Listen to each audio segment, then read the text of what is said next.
നമുക്ക് നിധിയുടെ സുധീഷിന്റെ നാളത്തെ നല്ലൊരു കഥ കേട്ടാലോ? അങ്ങനെ എല്ലാ ദിവസവും ഉച്ചയ്ക്ക് പിറ്റേ ദിവസത്തെ നിധിയുടെ സുധീഷിന്റെ വിശേഷങ്ങളൊക്കെ ചാനലത്ത് അപ്ലോഡ് ചെയ്യുന്നുണ്ട് കേട്ടോ. കാണാൻ താല്പര്യമുള്ളവർ കയറി കാണുകയും വീഡിയോ ഇഷ്ടപ്പെടുവാണെന്ന് ലൈക്ക് ചെയ്യാനും മറക്കരുതേ.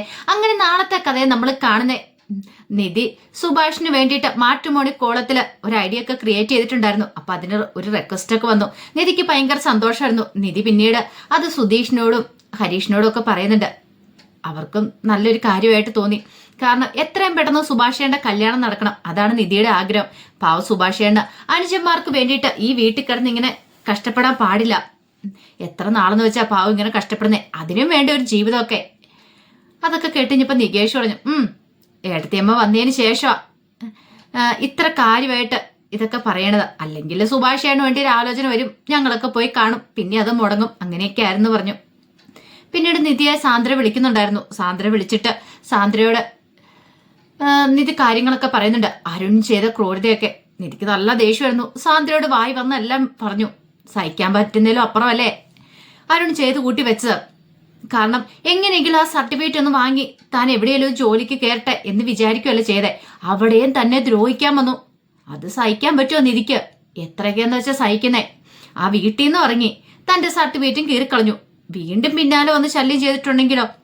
അങ്ങനെ കുറെ ചീത്തയൊക്കെ പറഞ്ഞ് സാന്ദ്രയെ പറഞ്ഞിട്ടാണ് വെക്കുന്നത്. സാന്ദ്രയോട് പറയണമെന്ന് ആഗ്രഹം ഉണ്ടായിരുന്നില്ല. പക്ഷെ സാന്ദ്രയോട് പറഞ്ഞു കഴിഞ്ഞിട്ടുണ്ടെങ്കിൽ സാന്ദ്ര അത് അരുണിനോട് പറയുമെന്ന് അറിയായിരുന്നു. അരുൺ അറിയാൻ വേണ്ടിയിട്ടാണ് ആ കാര്യങ്ങളൊക്കെ പറഞ്ഞത്. പിന്നീട് നിധി പുറത്തേക്ക് ഇറങ്ങി വരുമ്പോ സുധീഷ് നിധിയുടെ ഒരു ഫോട്ടോയൊക്കെ നോക്കി ഇങ്ങനെ ആസ്വദിച്ചിരിക്കുകയാണ് ഫോണിനകത്ത്. നിധിയെ കണ്ടു കഴിഞ്ഞാൽ പെട്ടെന്ന് ഫോണും കൂടെ മാറ്റി. നിധി വന്നിട്ട് പറഞ്ഞു, അതെ സുഭാഷേന് വേണ്ടി ഒരു റിക്വസ്റ്റ് അയച്ചില്ലായിരുന്നോ? അയച്ചായിരുന്നു. അതിന് റിപ്ലൈ വന്നിട്ടുണ്ടെന്ന് പറയണ. റിപ്ലൈ? ഞാൻ ഫോൺ നമ്പർ ചോദിച്ചിട്ടുണ്ട്, ഫോൺ നമ്പർ തന്നു. ഒരു കാര്യം ചെയ്താലോ, ഒന്ന് വിളിച്ചു നോക്കിയാലോ ആ പെൺകുട്ടിയെന്ന് പറഞ്ഞു. ഈ സമയത്തോ? ഈ സമയത്ത് വിളിച്ചിട്ടുണ്ടെങ്കിലും അത് ശരിയാ, അത് ഞാൻ അങ്ങോട്ട് മറന്നുപോയി. അതെ നമുക്ക് നാളെ വിളിക്കാം. അതെ നാളെയോ മറ്റന്നാളൊക്കെ ആയിട്ട് വിളിച്ചാൽ മതി. എന്താ സുധീഷ അങ്ങനെ പറഞ്ഞേ? ചേട്ടന്റെ കല്യാണം നടക്കണമെന്ന് ആഗ്രഹമില്ലേ? കല്യാണം നടക്കണം എന്നൊക്കെ എനിക്ക് ആഗ്രഹമുണ്ട്. എങ്കിൽ പിന്നെ എത്രയും പെട്ടെന്ന് തന്നെ നമുക്ക് ഇതുമായിട്ട് മുന്നോട്ട് പോകണം. നല്ല പെൺകുട്ടിയാണെങ്കിൽ, നല്ല ആലോചനയാണെങ്കിൽ സുഭാഷേന്റെ കല്യാണം നടത്തണം. ഈ കുടുംബത്തിന് വേണ്ടി കഷ്ടപ്പെടുന്നല്ലേ? അത് ശരിയാ.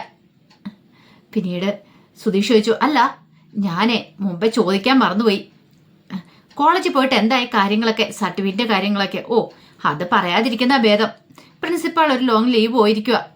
പിന്നെ അത് മാത്രമല്ല, സർട്ടിഫിക്കറ്റ് കിട്ടണമെങ്കിൽ ഇത്തിരി പ്രൊസീജിയേഴ്സും കാര്യങ്ങളൊക്കെ ഉണ്ട്. അതെന്താ? അതെ കോളേജിൽ നിന്നൊരു അക്നോളജ്മെന്റ് പേപ്പർ തന്നായിരുന്നു. അത് കൊണ്ടുപോയി പോലീസ് സ്റ്റേഷനിൽ കൊടുക്കണമായിരുന്നു. FIR തയ്യാറാക്കി പിന്നെ യൂണിവേഴ്സിറ്റിയിൽ കൊണ്ടുപോയി കൊടുക്കണമായിരുന്നു. സർട്ടിഫിക്കറ്റിന് വേണ്ടിയിട്ട് അപ്ലൈ ചെയ്യണമായിരുന്നു. പക്ഷേ എങ്കിൽ ആ പേപ്പർ ഉണ്ടല്ലോ, അതെന്റെ ചേട്ടന് കീറിക്കളഞ്ഞെന്ന് പറഞ്ഞു. കീറിക്കളഞ്ഞെന്നോ? അതെ കോളേജിൽ നിന്ന് ഇറങ്ങിക്കഴിഞ്ഞപ്പോഴത്തേനും അത് കീറിക്കളഞ്ഞു. അതിന്റെ പേരില കുറെ അധികം പ്രശ്നങ്ങളൊക്കെ ഉണ്ടായത്. എന്ത് ചെയ്യാനാന്ന് പറ. ഇത്രയൊക്കെ ദ്രോഹിച്ചു പോരാഞ്ഞിട്ട് വീണ്ടും എന്നെ ദ്രോഹിച്ചുകൊണ്ടിരിക്കും എന്റെ ചേട്ടൻ. എനിക്ക് നല്ല ദേഷ്യം വന്നു. ഞാൻ വായി വന്നൊക്കെ പറഞ്ഞു. അപ്പോഴാണ് എന്റെ ചേട്ടനെ അടിച്ചത്. ആ സമയത്ത് അച്ഛൻ വെറുതെ ഇരിക്കുവോ? അച്ഛനും തിരിച്ചു തല്ലിന്ന് പറഞ്ഞു. അപ്പൊ അങ്ങനെയാണ് പ്രശ്നങ്ങൾ ഉണ്ടായതല്ലേ? അതെ എന്ത് ചെയ്യാൻ പറ്റും? അത് വെച്ച് നോക്കുമ്പോ ഈ വീടൊക്കെ എന്ന് പറഞ്ഞിട്ടുണ്ടെങ്കിൽ സ്വർഗമാ എനിക്ക്. ശരിക്കും പറഞ്ഞാല് എല്ലാരും ഈ വീടിനെ കുറ്റം പറയും. പക്ഷെ ഞാൻ നോക്കിയിട്ട് നല്ലൊരു കുടുംബം അത്. എന്റെ കുടുംബത്തെ വെച്ച് നോക്കുമ്പോ 100 ഭേദമായി ഇത്. അത് കേട്ടതും സുധീഷ് പറഞ്ഞു, ആദ്യമായിട്ട് ഒരാൾ ഈ കുടുംബത്തെക്കുറിച്ച് നല്ലത് പറയണേ. അല്ല സുധീഷേ, പുറമേ നോക്കുമ്പോ എന്റെ കുടുംബത്തെക്കുറിച്ച് ആരോട് ചോദിച്ചാലും എന്ത് നല്ല കുടുംബം, പൈസക്ക് പൈസ, എല്ലാരും ഭയങ്കര ഒത്തൊരുമയോടെ പോന്നു. പക്ഷേങ്കിൽ അവിടത്തെ കുറിച്ച് എനിക്കെല്ലാം അറിയത്തുള്ളൂ. അവരിത്ര ക്രൂരാന്നുള്ള കാര്യം എനിക്ക് അറിയത്തുണ്ടായിരുന്നുള്ളൂ. പക്ഷെ അതൊക്കെ വെച്ച് നോക്കുമ്പോ ഇവിടെ എല്ലാവർക്കും എന്ത് സ്നേഹം, അങ്ങോട്ടും ഇങ്ങോട്ടും ഒക്കെ. ആ സ്നേഹം കണ്ടു കഴിയുമ്പോൾ എനിക്ക് ഭയങ്കര സന്തോഷമുണ്ടെന്ന് പറഞ്ഞു. അത് കേട്ടപ്പോൾ സുധീഷ് പറഞ്ഞു, അത് കൊള്ളാം.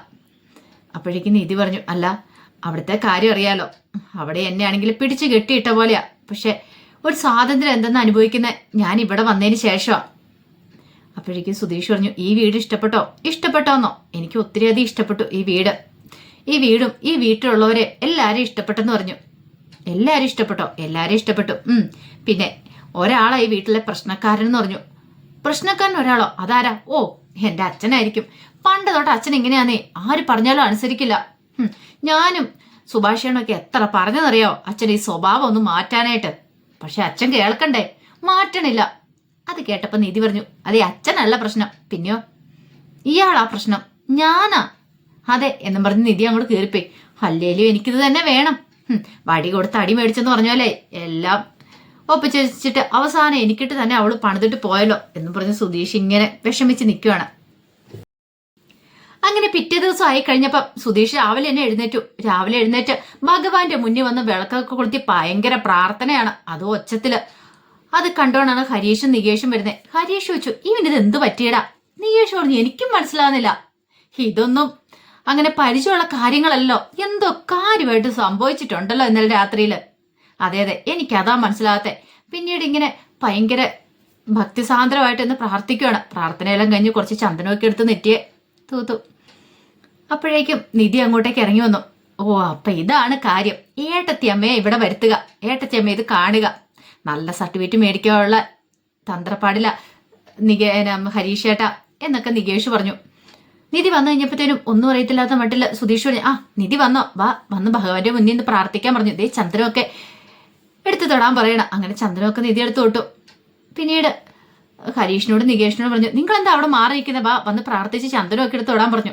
അങ്ങനെ നികേഷ് അങ്ങോട്ട് വന്നിട്ട് ചന്ദനമൊക്കെ എടുത്ത് തൊട്ടിട്ട് ചോദിച്ചു, അല്ല രാവിലെ സുധീഷേട്ടൻ കുളിച്ചായിരുന്നെന്ന് ചോദിച്ചു. കുളിച്ചിട്ടാണോ വിളക്ക് വെച്ചെന്നൊരു ഒറ്റ ചോദ്യം. ഫ്യൂസ് പോയ അവസ്ഥയായിപ്പോയി സുധീഷിന്. എന്ത് ചെയ്യാൻ പറ്റും? പെട്ടെന്ന് നിധി ചോദിച്ചു, കുളിച്ചിട്ടില്ലേ? കുളിക്കാതെയാണോ വിളക്ക് വെച്ചേ? സുധീഷ് എന്നെ കണ്ടാ അറിയാമല്ലേ, കുളിച്ചിട്ടൊന്നും ഇല്ലാന്ന് പറയണം. ഓഹോ, അപ്പൊ കുളിക്കാതെ വിളക്ക് വെച്ചിട്ട് വലിയ ആശാനായിട്ട് കയറിയിരിക്കുമല്ലേ? എത്ര പറഞ്ഞാലും തലയിലേക്ക് കയറത്തില്ലല്ലേ? ദൈവമേ, പെട്ടുപോയി. ബലൂണിന്റെ കാറ്റ് കുത്തിവിട്ട അവസ്ഥയായിപ്പോയി സുധീഷിന്. എന്ത് ചെയ്യാൻ പറ്റും? ഇത്ര വലിയൊരു നാണക്കേട്. ഭൂമിയിലേക്ക് അങ്ങ് താണു പോയാൽ മതിയായിരുന്നു. അവനിട്ട് താൻ കൊടുക്കുന്നുണ്ട് നികേഷിനിട്ട്. ഒരു ബിൽഡപ്പ് ഇട്ടുകൊണ്ട് വന്നതായിരുന്നു. ആ സമയത്ത് അവൻ ഇടയ്ക്കിലേക്ക് കയറി. എന്ത് ചെയ്യാൻ പറ്റും? സുധീഷ് ആകെപ്പാടെ ചമ്മി നിൽക്കുമ്പോൾ നികേഷ് ഹരീഷും കൂടെ ചിരിക്കുകയാണ്. നിധി സുധീഷിനോട് ഇങ്ങോട്ടേക്ക് വരാൻ പറഞ്ഞു, ഇവിടെ വന്ന് ഇരിക്കാൻ പറഞ്ഞു. ഇനി ഇവളുടെ വക എന്താണോ ഉപദേശമായിരിക്കും എന്നൊക്കെ വിചാരിച്ച് സുധീഷ് അവിടെ ഇരുന്നു. അപ്പോഴേക്കും നിധി പറഞ്ഞു, അതെ ഇന്നലെ ഞാൻ ഫോൺ നമ്പറിന്റെ കാര്യം പറഞ്ഞില്ലായിരുന്നോ? അപ്പോഴേക്കും നികേഷ് ചോദിച്ചു, ഏത് ഫോൺ നമ്പറിന്റെ കാര്യം? അതെ, നമ്മൾ മാട്രിമോണിയിൽ ഒരു പരസ്യം കൊടുത്തിട്ടുണ്ടായിരുന്നല്ലോ, റിക്വസ്റ്റ് വന്നിട്ടുണ്ടായിരുന്നു. അപ്പൊ ഞാൻ അവരോട് ഫോൺ നമ്പർ ചോദിച്ചു. ആ പെൺകുട്ടി ഫോൺ നമ്പർ ഇട്ട് തന്നിട്ടുണ്ടെന്ന് പറഞ്ഞു. ആണോ? അങ്ങനെയാണെങ്കിൽ ഇനി എന്താ എടുത്തമ്മ ചെയ്യണ്ടേ? നമുക്ക് അവരെ ഫോൺ ചെയ്യണമെന്ന് പറഞ്ഞു. ഫോൺ വിളിക്കാനാ? അതെ, ഫോൺ വിളിച്ച് കാര്യങ്ങളൊക്കെ സംസാരിക്കണം, എങ്ങനെ എന്താ ഏതാന്നൊക്കെ. ഒരു കാര്യം ചെയ്യാം, ആ പെൺകുട്ടിയുടെ അച്ഛനെ വിളിക്കാം. അല്ല വിളിക്കണം, പക്ഷെ ആര് വിളിക്കും? അപ്പോഴേക്കും സുധീഷ് പറഞ്ഞു, ഞാൻ വിളിച്ചോളാന്ന് പറഞ്ഞു. നിധി ചോദിച്ചു, അതിന് സുധീഷിനെ വിളിച്ച് സംസാരിക്കാൻ അറിയാവോ? പിന്നെ എനിക്ക് സംസാരിക്കാൻ അറിയാവുന്നോ? നികേഷ് പറഞ്ഞു, അതെ അതെ, ഒരു പരിചയല്ലേ പോലും 3 മണിക്കൂർ നിർത്താതെ സംസാരിക്കും. പെൺകുട്ടികളാണ് പിന്നെ പറയാൻ വേണ്ട, കത്തി വെച്ച് കൊല്ലും. അപ്പോഴേക്കും നിധി പറഞ്ഞു, ഇതേ അങ്ങനത്തെ സംസാരമല്ല, നുണക്കഥകൾ കേൾക്കാൻ വേണ്ടിയിട്ടല്ല, അതിനു വേണ്ടിയിട്ടല്ല വിളിക്കണത്. സുധീഷ് പറഞ്ഞു, അത്ര എന്നെ അങ്ങോട്ട് കൊച്ചാക്കൊന്നും വേണ്ട, എനിക്കറിയാം എങ്ങനെ വിളിക്കേണ്ടതെന്നൊക്കെ. എങ്ങനെ വിളിക്കണേ? അതൊക്കെ ഞാൻ കാണിച്ചു തരാമെന്ന് പറഞ്ഞു. നിധി പറഞ്ഞു, എനിക്കറിയാം എങ്ങനെയാ വിളിച്ചിട്ട് സംസാരിക്കാൻ പോണേന്ന്. എങ്ങനെ? പിന്നീട് നിധി പറഞ്ഞു, ആദ്യം വിളിക്കും. അതെ, ഞാനേ സുധീഷ സംസാരിക്കണേ, എൻ്റെ ചേട്ടന് വേണ്ടിയാ സംസാരിക്കുന്നേ. എൻ്റെ ചേട്ടനുണ്ടല്ലോ വലിയ ആർക്കിടെക്റ്റാ. പിന്നെ എൻ്റെ അനുജനുണ്ടല്ലോ ഹരീഷ്, അവൻ ഓട്ടോമൊബൈൽ എഞ്ചിനീയറിംഗാ. പിന്നെ ഞാനാണെങ്കിലോ ഒരു ട്രാവൽ ഏജൻസി നടത്തുന്നു. ഇതൊക്കെയല്ലേ പറയാൻ പോകുന്നേ. ശരിക്കും സുധീഷ് ചമ്മി. ഹരീഷും നികേഷും കൂടെ ഭയങ്കര ചിരിയിരിക്കുകയാണ്. അപ്പോഴേക്ക് സുധീഷ് പറഞ്ഞു, എന്നെ ആരും അത്രയ്ക്ക് കളിയാക്കൊന്നും വേണ്ട, എനിക്കറിയാം എന്ത് ചെയ്യണമെന്ന്. അന്ന് ഒന്ന് വിളിച്ചു കാണിച്ചെന്ന് പറഞ്ഞു. പിന്നീട് ഒന്ന് ആക്ട് ചെയ്ത് കാണിക്കുകയാണ് സുധീഷ്, പെണ്ണിന്റെ വീട്ടുകാരുമായിട്ട് സംസാരിക്കുന്ന പോലെ. അതെ, ഞാന് സുധീഷാണ്, സുഭാഷിന്റെ അനുജനാണ്. എൻ്റെ ചേട്ടനുണ്ടല്ലോ സുഭാഷ് ചേട്ടൻ, പുള്ളിക്കാരൻ ഭയങ്കര സ്റ്റാറാ. പുള്ളിക്കാരൻ നല്ല രീതിയിൽ കുക്ക് ചെയ്യും എന്ന് വേണ്ട, എല്ലാവർക്കും നല്ല പ്രിയങ്കരനാണ്, ഞങ്ങൾക്കെല്ലാം പ്രിയപ്പെട്ടാണ് എന്നൊക്കെ പറഞ്ഞിട്ട് കുറെ കത്തി വെക്കുവാണ്. നിധി പറഞ്ഞ് നിർത്ത മതി എന്ന് പറയണ. ഇങ്ങനെയൊക്കെ സംസാരിക്കാൻ ഇതെന്താ? സുഭാഷാണ് എപ്പോഴാ സ്റ്റാർ ആയെന്ന് ചോദിച്ചു. അല്ല അത് പിന്നെ വേണ്ട, ഇതൊന്നും അല്ല, ഇതൊരു കല്യാണാലോചനയാന്ന് പറഞ്ഞു. അത് കേട്ടപ്പം നികേഷ് പറഞ്ഞു, അല്ല ഇനി നമ്മൾ എന്ത് ചെയ്യുന്നു ചോദിച്ചു. അപ്പോഴേക്കും നിധി പറഞ്ഞൊരു കാര്യം ചെയ്യാം, ഹരീഷിന് സംസാരിക്കാൻ പറ്റുമോ? ഞാനോ ഏട്ടത്തിയമ്മ, ഞാൻ സംസാരിച്ചാൽ ശരിയാകുമോ? കാരണം ഇവരൊക്കെ നിൽക്കുമ്പോൾ സുധീഷൊക്കെ ഉണ്ടല്ലോ, അപ്പൊ പിന്നെ ഞാൻ സംസാരിച്ചാല് അനുജന്മാരെങ്ങനെയാ വിളിച്ച് സംസാരിക്കുന്നേ? ഓ അത് ശരിയാണല്ലോ അല്ലേ. അപ്പൊ ഇനി എന്ത് ചെയ്യും? അല്ല ഇങ്ങനത്തെ കാര്യങ്ങളൊക്കെ മുതിർന്നവർ സംസാരിക്കണം. ഒരു കാര്യം ചെയ്യാം, അച്ഛനെ കൊണ്ട് സംസാരിപ്പിച്ചാലോ? അത് ശരിയാകത്തില്ലെന്ന് നികേഷ് പറഞ്ഞു. അച്ഛൻ സംസാരിച്ചിട്ടുണ്ടെങ്കിൽ ചിലപ്പോ വരുന്ന ആലോചന കൂടെ മുടങ്ങിപ്പോകത്തുള്ളൂ. അച്ഛന്റെ സ്വഭാവം അറിയാലോ, അച്ഛൻ എന്തൊക്കെ വിളിച്ചു പറയുമെന്ന് അറിയില്ല. പിന്നീട് ഹരീഷ് പറഞ്ഞു, അല്ല ഏട്ടത്തിയമ്മയ്ക്ക് സംസാരിച്ചൂടെ? ഞാനാ? അതെ, ഏടത്തിയമ്മ വിളിച്ച് കാര്യങ്ങൾ സംസാരിക്കുക. അത് പിന്നെ ഞാൻ എങ്ങനെ സംസാരിക്കുന്നേ? അവരെന്നോട് നിങ്ങൾ ആരാന്ന് ചോദിച്ചാൽ ഞാൻ എന്തെന്ന് പറയും? അപ്പോഴേക്കും നികേഷ് പറഞ്ഞു, അതെ ഏട്ടത്തിയമ്മ എന്തുകൊണ്ട് സംസാരിക്കാനായിട്ട് യോഗ്യ, ഏട്ടത്തിയമ്മ സംസാരിച്ചോളാൻ പറഞ്ഞു. ഒടുവിൽ നിധി പറഞ്ഞു, ഞാൻ സംസാരിക്കാം, സംസാരിച്ചിട്ട് വേണമെങ്കിൽ അച്ഛൻ്റെ കൊണ്ടേ കൊടുക്കാം. അച്ഛൻ്റെ കൊണ്ടേ കൊടുത്താൽ തീർന്നത് ഹരീഷ് പറഞ്ഞു. അല്ല, അച്ഛനോട് നമ്മൾ കാര്യങ്ങളൊക്കെ പറഞ്ഞ് പഠിപ്പിച്ചു വെക്കാം, അച്ഛൻ അതുപോലെ തന്നെ സംസാരിക്കുമല്ലോ. ഒരു കാര്യം ചെയ്യാം, ഞാൻ വിളിക്കാമെന്നും. പിന്നീട് നിധി പെണ്ണിന്റെ അച്ഛനെ വിളിക്കുകയാണ്. നികേഷ് ഹരീഷും ഒക്കെ ആകാംക്ഷപൂർവ്വം കാത്തിരിക്കുകയാണ് നിധി എന്താ സംസാരിക്കുന്ന അറിയാൻ വേണ്ടിയിട്ട്. അങ്ങനെ ഹലോ പറഞ്ഞു കഴിഞ്ഞപ്പോഴത്തേനും നിധി പറഞ്ഞു, സാർ ഞാൻ മാട്രിമോണിയിൽ ഒരു റിക്വസ്റ്റ് ഇട്ടിട്ടുണ്ടായിരുന്നു, അപ്പൊ സാറ് ഫോൺ നമ്പർ ഇട്ട് തന്നിട്ടുണ്ടായിരുന്നു എന്ന് പറഞ്ഞു. ആ മനസ്സിലായി, ഇപ്പം മനസ്സിലായെന്ന് പറയണ. അതെ, അല്ല നിങ്ങൾ ആരാ വിളിക്കണേന്ന് ചോദിച്ചു. ഞാന് സുഭാഷേന്റെ അനുജന്റെ ഭാര്യ നിധിയാന്ന് പറഞ്ഞു. അത് കേട്ടപ്പം സുധീഷിന് ഭയങ്കര സന്തോഷമായി. ഓ സുധീഷ് ഓർത്ത്, ദൈവമേ ഇത്രയ്ക്കൊക്കെ ഇവള് പറയുമെന്ന് പ്രതീക്ഷിച്ചില്ല. അവളുടെ ഭാര്യ അല്ല എന്റെ ഭാര്യയാണ് അവളെന്ന് പോലും.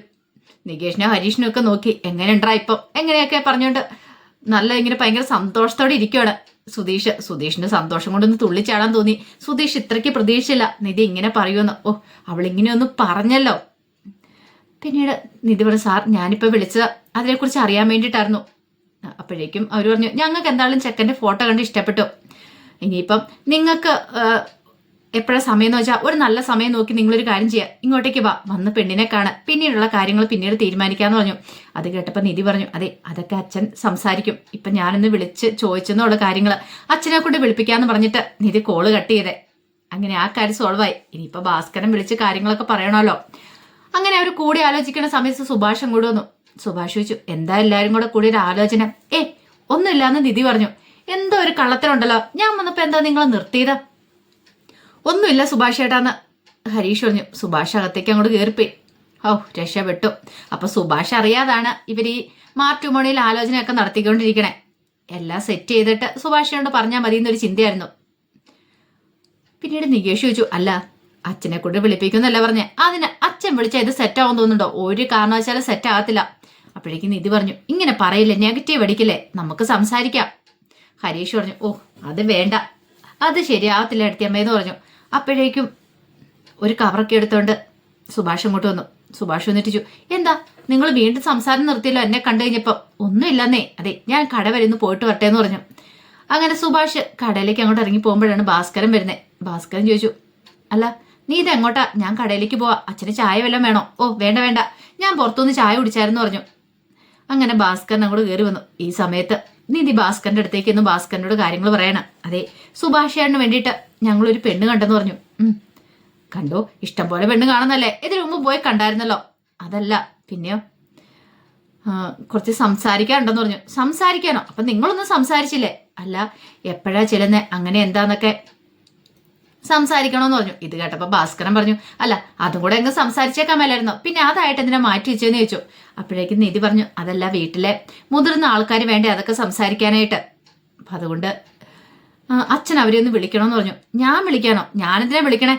അപ്പോഴേക്ക് ഹരീഷ് പറഞ്ഞു, ഞാൻ അപ്പോഴേ പറഞ്ഞല്ലേ ശരിയാവത്തില്ലെന്ന്. സുധീഷ് പറഞ്ഞു, ഇത് ശരിയാവത്തില്ല, അച്ഛൻ ഇടപെട്ടിട്ടുണ്ടെങ്കിൽ ഉറപ്പായിട്ട് ഈ കല്യാണാലോചന മുടങ്ങി പോന്ന് പറഞ്ഞു.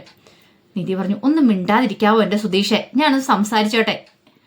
ഈ സമയം നിധി പറഞ്ഞു, അതെ പെണ്ണിന്റെ അച്ഛനെ വിളിച്ച് ഞാൻ സംസാരിച്ചായിരുന്നു, പിന്നെ എപ്പോഴാ ചെല്ലുന്നത്, എങ്ങനെയാ നല്ലൊരു ദിവസം നോക്കി ചെല്ലാനായിട്ട് പറഞ്ഞിരിക്കുന്നത്. അപ്പം ഞാൻ കലണ്ടടുത്ത് നോക്കി, എനിക്ക് അതിനെക്കുറിച്ച് കൂടുതലായിട്ടൊന്നും അറിയത്തില്ല, പക്ഷെ ഇന്ന് ഒരു 5:30-6 മണിക്കുള്ളിൽ നല്ലൊരു മുഹൂർത്തമുണ്ട് പോയി കാണാനായിട്ടുള്ള നല്ലൊരു ദിവസമാണിന്ന്. അങ്ങനെയാണെങ്കിൽ ഇന്ന് നമുക്ക് പോയി കണ്ടാലോ? അതിനെന്താ, വിളിച്ചു പറഞ്ഞേക്കാൻ പറയണം. ഞാനല്ലോ പറയണ്ടേ, അത് അച്ഛൻ വേണം പറയാൻ. ഞാനോ? നികേഷ് പറഞ്ഞു, എൻ്റെ ഏടത്തിയമ്മ വേറെ പണിയൊന്നുമില്ലേ, ഏടത്തിയമ്മയ്ക്ക് വേണമെങ്കിൽ വിളിച്ചു പറ, ഇതൊന്നും ശരിയാവുന്ന കാര്യമല്ലെന്ന് പറഞ്ഞു. അത് കേട്ട് കഴിഞ്ഞപ്പോൾ നിധി പറഞ്ഞു, ഒന്നും മിണ്ടാതിരിക്കാവോ, ഞാനൊന്ന് സംസാരിച്ചോട്ടെ, ഇനി മിണ്ടിട്ടുണ്ടെങ്കിൽ ഞാൻ എഴുന്നേറ്റ് പോന്ന് പറഞ്ഞു. ഒടുവിൽ അവർ മിണ്ടാതിരിക്കുകയാണ്. ഭാസ്കരൻ പറഞ്ഞു, അതെ എന്നെക്കൊണ്ട് പറ്റില്ല, നിങ്ങൾ തന്നെ കാര്യങ്ങളൊക്കെ സെറ്റ് ചെയ്തോളാൻ പറഞ്ഞു. അപ്പോഴേക്കും നിധി പറഞ്ഞു, ഓഹോ അങ്ങനെയാണോ? അതേട്ടൻ ഭാസ്കരൻ പറഞ്ഞു, അല്ല പിന്നെ ഞാൻ എന്താ ചെയ്യേണ്ടതെന്നൊക്കെ ഞാൻ പറഞ്ഞുതരാം. അല്ല അച്ഛനെ വിളിച്ച് സംസാരിക്കാൻ അറിയത്തില്ലെന്ന് ചോദിച്ചു. സംസാരിക്കാനോ? അതൊക്കെ എനിക്ക് സംസാരിക്കാൻ അറിയാം, അതൊന്നും എന്നെ പഠിപ്പിക്കേണ്ട കാര്യമില്ലെന്ന് പറഞ്ഞു. അപ്പോഴേക്കും നിധി പറഞ്ഞു, അന്നൊന്ന് സംസാരിച്ചേ കേൾക്കട്ടെ എന്ന് പറഞ്ഞു. പെട്ടെന്ന് ഭാസ്കരന് ഫോൺ എടുത്തിട്ട് ഇങ്ങനെ വിളിക്കുന്ന പോലെ ആക്ട് ചെയ്യണം. ഹലോ പറഞ്ഞിട്ട്, അതെ ഞാൻ സുഭാഷിന്റെ അച്ഛനാ, വൈകുന്നേരം ഒരു 5:30-6 മണിക്കുള്ളിൽ ഞങ്ങൾ അങ്ങോട്ട് പെൺവീട് കാണാൻ വരും. എല്ലാ ഒരുക്കങ്ങളും അവിടെ നടത്തിയിരിക്കണം എന്നൊക്കെ പറഞ്ഞ് കോള് കട്ട് ചെയ്യുന്ന പോലെ കാണിക്കുക. ഇങ്ങനെയാണോ അച്ഛൻ സംസാരിക്കണേ? പിന്നെയോ എന്റെ പൊന്നെ, ഇങ്ങനെയൊക്കെ സംസാരിച്ചിട്ടുണ്ടെങ്കിൽ അവർക്ക് എന്ത് തോന്നും? ഇങ്ങനൊന്നും അല്ല, അതിൻ്റെതായ രീതികളും കാര്യങ്ങളും ഒക്കെ ഉണ്ട്. നികേഷ് പറഞ്ഞു, ഇത് സെറ്റ് ആവില്ല എടുത്തിയമ്മേ, ഒന്ന് മിണ്ടാതിരിക്കാവോ, ഞാൻ എന്തേലും ഒന്ന് പറഞ്ഞോട്ടെ എന്ന് പറഞ്ഞു. ഒടുവിൽ നികേഷിനോട് പറഞ്ഞു, നീ ഇവിടെ വന്നിരിക്കാൻ പറയണേ ഈ ചേറയില്. ഞാൻ എന്തിനാ ഇരിക്കണേ? പറയാം. എന്നിട്ട് പറഞ്ഞു, നീയാണ് പെണ്ണിന്റെ അച്ഛനെന്ന് പറയാ. ഞാനാ? അപ്പോഴേക്കും ഭാസ്കരൻ ചിരിക്കാൻ തുടങ്ങി. കൊള്ളാം ഇവനൊന്നും പറഞ്ഞിട്ട്. അപ്പോഴേക്കും നികേഷ് എഴുന്നേറ്റു. ഇത് ശരിയാകത്തില്ല എന്ന് പറഞ്ഞു. എന്താ? കണ്ടില്ല, ചിരിക്കുന്നുണ്ടല്ലേ അച്ഛൻ കിടന്നുകൊണ്ട്. നിധി പറഞ്ഞു, ഒന്ന് മിണ്ടായിരിക്കാവോ, ഒന്ന് ചിരിക്കാതിരിക്കാവോ, സീരിയസ് ആയിട്ട് സംസാരിക്കുന്ന സമയത്ത് ഇങ്ങനെയാണെന്നൊക്കെ ചോദിച്ചു. ഒടുവിൽ ഭാസ്കരൻ പറഞ്ഞു, അയ്യോ ഞാനൊന്നും മിണ്ടുന്നില്ലേ, ഇനിയിപ്പം മിണ്ടത്തില്ല എന്ന് പറഞ്ഞു. പിന്നീട് നിധി പറഞ്ഞു, ഞാൻ സുഭാഷേന്റെ അച്ഛൻ, അതായത് ഭാസ്കരന്. പിന്നീട് ഭാസ്കരനോട് പറഞ്ഞു, ദേ അച്ഛൻ നോക്കണം, ഞങ്ങൾ തമ്മിലുള്ള സംസാരം എന്താന്ന് ഞങ്ങൾ ഫോണിൽ കൂടെ സംസാരിക്കുന്ന പോലെ ആക്ട് ചെയ്യണം, അപ്പൊ അച്ഛനത് കണ്ടുപഠിച്ചോണെന്ന് പറഞ്ഞു. ഒടുവില് നിധി വിളിക്കണം. അപ്പത്തേനും നികേഷ് കോൾ എടുത്തു. പെണ്ണിന്റെ അച്ഛനാണല്ലോ. പിന്നീട് നിധി പറഞ്ഞു, അതെ എൻ്റെ പേര് ഭാസ്കരന്, ഞാൻ സുഭാഷിന്റെ അച്ഛനാണ്. എൻ്റെ മരുമോള് കുറച്ചു മുമ്പ് വിളിച്ചിട്ടുണ്ടായിരുന്നു, എൻ്റെ സുഭാഷിന് വേണ്ടിയിട്ട് ഒരാലോചന. മനസ്സിലായെന്നൊക്കെ നികേഷ് പറയണ. അതെ, ഞങ്ങൾക്ക് എന്തായാലും പെൺകുട്ടിയുടെ ഫോട്ടോ കണ്ടിട്ട് ഇഷ്ടപ്പെട്ടു, അതുകൊണ്ട് ഇന്നൊരു 5-6 മണിക്കുള്ളിൽ നല്ലൊരു മുഹൂർത്തമുണ്ട്, ആ സമയത്ത് ഞങ്ങൾ അങ്ങോട്ടേക്ക് വന്നോട്ടെ എന്നൊക്കെ പറഞ്ഞ് ഇങ്ങനെ സംസാരിക്കുകയാണ്. എല്ലാം ഭാസ്കരൻ കേട്ടു.